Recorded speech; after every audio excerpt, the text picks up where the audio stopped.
Uttarakhand high court ने 7 लाख से कम आय वाले लोगों को आयकर की धारा 87A के तहत शॉर्ट टर्म इनकम में छूट न दिए जाने के खिलाफ दायर जनहित याचिका पर सुनवाई करते हुए केंद्र सरकार, सीपीसी बेंगलुरु और सीपीडीटी में 3 हफ्ते के भीतर जवाब देने को कहा है। याचिका की सुनवाई मुख्य न्यायाधीश जी नरेंद्र और न्यायमूर्ति आलोक मेहरा की खंडपीठ में हुई। मामले के अनुसार चार्टर्ड अकाउंटेंट सौरभ शाह ने हाईकोर्ट में जनहित याचिका दायर की थी। जिनकी इनकम 5 लाख रुपए या 7 लाख रुपए से कम होती है,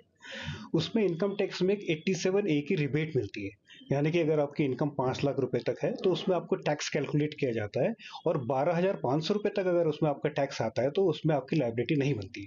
लेकिन कई केसेस में ऐसा हुआ है कि अगर आपकी इनकम में शॉर्ट टर्म कैपिटल गेन यानी कि इक्विटी शेयर की अगर इनकम जुड़ी है और वो स्पेशल रेट से टैक्स होती है 15% के रेट से, तो सरकार उसमें अभी जो सीपीसी बैंगलोर है वो प्रोसेसिंग करके उसमें डिमांड निकाल दे रहा है और 15% उसमें टैक्स करके जो छोटे छोटे एसएससीज हैं, कई 2,000, 3,000, 4,000 उनकी डिमांड आ रही है, वो डिमांड या तो उनके रिफंड से एडजस्ट कर दे रहा है या उनको डिमांड नोटिस भेज दे रहा है। तो इसमें कोर्ट ने उसको सुना है और कोर्ट ने सरकार से, सीबीटीटी से और आपके सेंट्रल प्रोसेसिंग सेंटर से उसका जवाब मांगा है।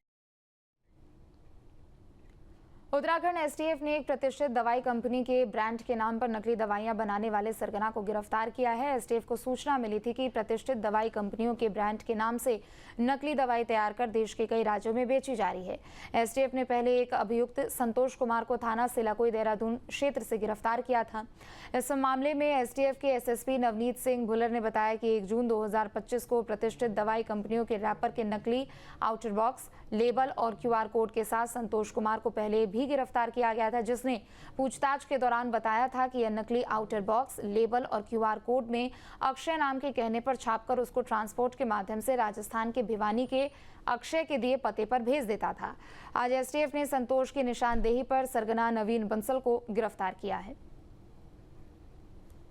25 को एक मुकदमा दर्ज हुआ था सिलाकोई में, जिसमें कि एक व्यक्ति संतोष कुमार अरेस्ट हुआ था, जिसकी कस्टडी से जो फेमस और कॉमन मेडिसिन हैं बड़ी बड़ी फार्मास्यूटिकल कंपनीज़ की, उनके आउटर बॉक्स और क्यूआर कोड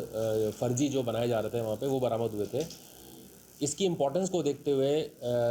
ये केस एसटीएफ को ट्रांसफ़र किया गया और इसमें दौरान विवेचना जो इसका मास्टरमाइंड है, मेन जो अक्षय नाम आ रहा था, उसको राजस्थान से अरेस्ट किया गया है और वास्तव में इसका नाम नवीन बंसल है, जो कि यहाँ पर आउटर बॉक्स और क्यूआर कोड प्रिंट कराता था और उसके बाद वो उसमें नकली दवाइयाँ पैक करके स्टॉकिस्ट के माध्यम से मार्केट में सप्लाई करता था।